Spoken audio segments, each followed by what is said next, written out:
Hello to all my parents of future graduate students. Listen, I know that you have done everything to this point to get them to the completion of the degree. And maybe they're already at the point where they've finished the degree and now they're getting ready to go interview for a while. And interview for a while, they're getting ready to go interview for a graduate assistantship to get into a program to get some clarity. I'm going to talk about it. But here's the thing, y'all. I don't want you to obligate yourself to this experience that is for the student. I am not using the language of your child. I'm just saying the interview process is already stressful. I don't care what relationship you have with your baby, and they are your babies. You raised them, you birthed them, you fed them, you clothed them, you went to all the events, you've done everything. You might even pay for their school. And so there's a sense of entitlement, there's a sense of connection there where you're like, I need to be able to help them navigate this. Let me tell you, on the front end, they are adults according to the institution. At the point where they are interviewing for graduate school positions, they either have already completed their bachelor's or they're about to. So they are an adult. And I need you to treat them like they're an adult and allow them to be able to make their own decisions. I know it's hard. I'm not saying you can't be somewhere near and around that you shouldn't offer your advice or you shouldn't show support, because I can imagine a parent telling me, well, Dr. Grimes, I didn't like your title. It says I'm going to sabotage my baby's interview. And the first thing I would say to you is I would never sabotage that. Listen, I'm not here to tell you what you're going to do or not going to do. I want to give you some assistance, right? I want to assist you, give you a little guidance so that you don't mess this up. Okay. I'm not for a nice little cute way of saying this, because I've been there. And I'm being very direct and intentional with what I'm saying, because I have seen parents at graduate school interviews.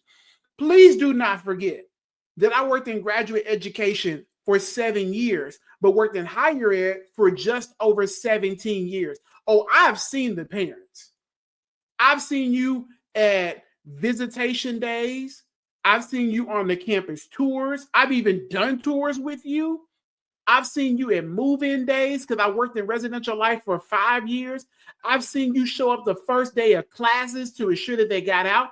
I've seen you walk in their rooms, grab their clothes, take them with you, wash them, and then return later on to give them back to them. I've seen you walk into their rooms and wake them up to ensure that they got up. I got your phone calls. Can you please do a wellness check on my baby? I haven't seen any movement. They haven't replied to my text message. I got stories for days just about parents alone with their undergrads, let alone the graduate students. And I got stories for that too. And you're like, that's wild. Nobody should be doing that. My mom and daddy didn't do that. Just because your mom and daddy or your guardian or your parent or your auntie cousin didn't come does not mean that this don't happen. Because I'm telling you, I have been at new student orientation for our graduate students, people who have literally accumulated millions of dollars in funding with their parents sitting right next to them at the orientation. We didn't invite them, but they were there and they found their way in somewhere. I've seen parents be turned away and then walk into another door and go in anyway. And I'm gonna tell you what prompted this. It's because of a Facebook post. Like, I'm in this group and I'm not gonna out the person, and I'm not gonna mention the name of the group. I'm just gonna give you a summary of what happened, right? So they were asking this question about visiting this graduate. Their child is getting ready to go to an interview for this graduate program. It's a few hours away. And by few, I define few as 5 or less. Okay. I know that's long for some of y'all. But nevertheless, they were a few hours away and they were going to go stay at a local place, and not super close, like not 10, 15 minutes down the road, but like in the 30, 45-minute range. But because it's a busy city, that's just how they were able to find housing or a place to stay. And they were going to be driving their child to school. They're going to be driving them to the interview, and the interview time is locked in, right? This person had kind of, I think it was more like an afternoon style interview, like lunch to afternoon. And let me quickly state why that is done. Because people don't want to pay for no lunch, okay? It's cheaper to pay for little snacks. We even pay for no lunch. We're not been doing an all-day interview. We can cut that time down. Back in the day, people used to do it. It used to be all day. And they would have lunch and do all these things to impress you. And listen, they ain't got time for that, okay? But I just want to just give you some advice, okay? Here's 3 pieces of advice. And I really want to explain to you, you know, why parents need to be really thoughtful about what they do, because I want you to be able to support your child in the best way possible. I just don't want you to be intruding in this process.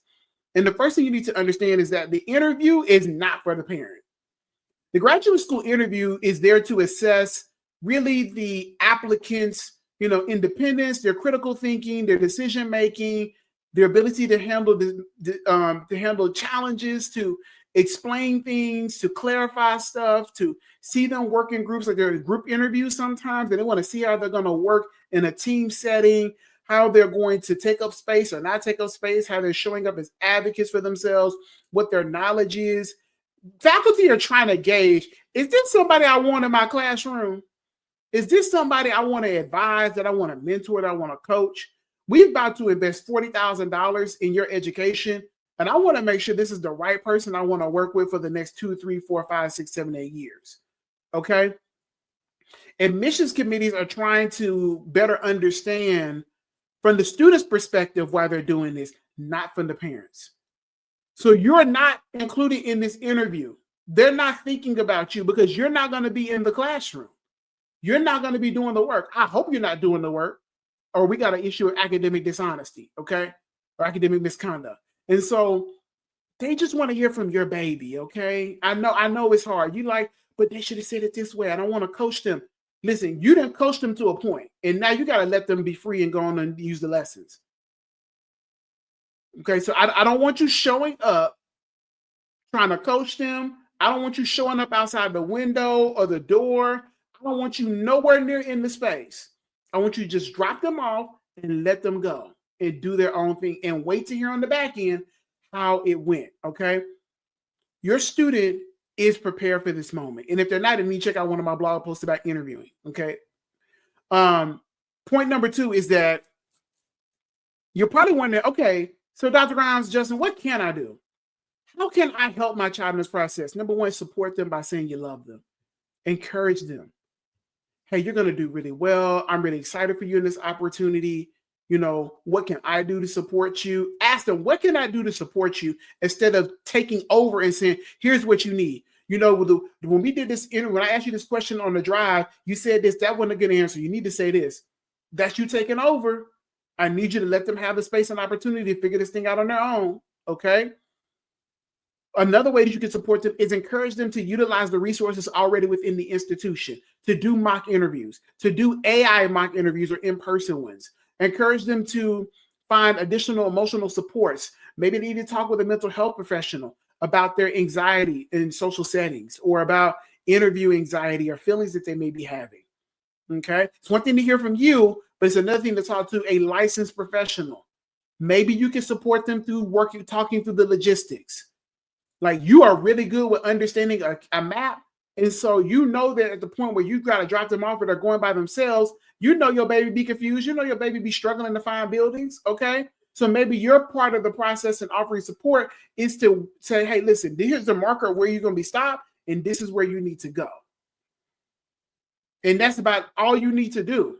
And truthfully, I really feel like you should let them figure this out on their own, because they're going to have to do this eventually. They've been doing this likely already in some capacity. Even if they've done an online degree, they've had to go places where they have to figure out where the location was for the place they need to be at. The last thing you can do in terms of how you can help is respect their boundaries. If your baby say, hey, don't come over here with me, or I got this mom, I got this dad, auntie, I'm good, cousin, I just need you to drop me off. Respect the boundaries. Okay, let them take ownership of this process.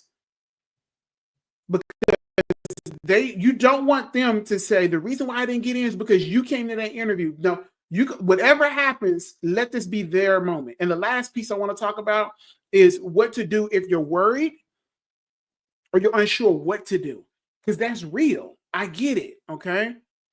And here's my first piece of advice to you: to remember that trust your child.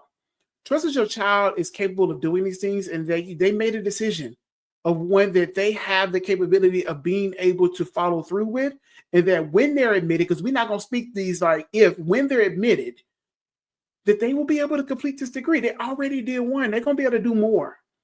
Okay. I want you to educate yourself on the graduate school process. And one way you can educate yourself through the process, you see right up here, 20 questions to answer before you apply to graduate school. I want you to go to applytograduateschool.com. Get a copy of my book, the digital version or the physical copy that I can mail to you. And I want you to read through it to understand all the requirements, to understand how this is connected to financial opportunities, how this is connected to future job opportunities. I want you to understand what is we are looking for in graduate education around letters of recommendation. I want you to understand the application fee process and what works, for you to understand what are the funding opportunities out there. You can continue to be on the Facebook groups. You can continue to talk to your colleagues and your friends and your church members, your neighbors, and whoever else about this. But I want you to draw the information from an expert like myself, who has been there, done that, who has worked with people like your child before. I work with a lot of graduate students in a course of 7 years, a lot. They were in my classroom, in my class that I taught graduate students. They were in my office looking for supports, systems, supports, systems, and events. They were in my office when they were on academic probation. They were in my office when they were here to celebrate graduation or the A they got on an exam or passing the preliminary exam or comps or getting that internship, whatever that is. I'll talk to them. And the last thing I want you to understand is that resources are valuable, and there are a lot of resources on the institution website.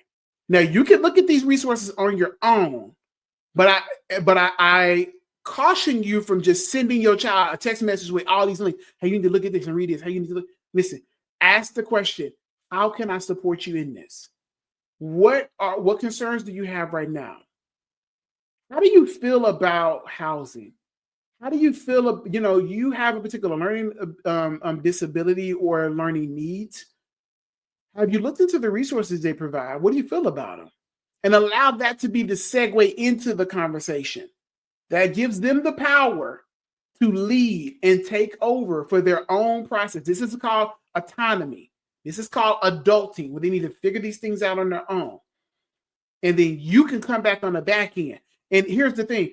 I don't even want you to send them the link directly. I'd rather you sit down with them or talk with them and say, would you like to go through this together? Because I'd be curious to know myself what they offered. It's been a while since I've been to college, or I've never been to college. You're the first in our family to do this. And so what would be helpful for me to even understand as well? Would you mind doing that? Let them say yay or nay. Here's the thing. They don't have to know that you already looked it up. And you should look it up. You should seek to understand information yourself about this process, about what's available there for your student in case of emergency. Who should they be contacting? What does the institution offer? I know this is not your degree, but ain't no harm in understanding the process, understanding what's available to them. Because you have a different perspective than they do, okay? So overall, listen, your baby gonna be fine.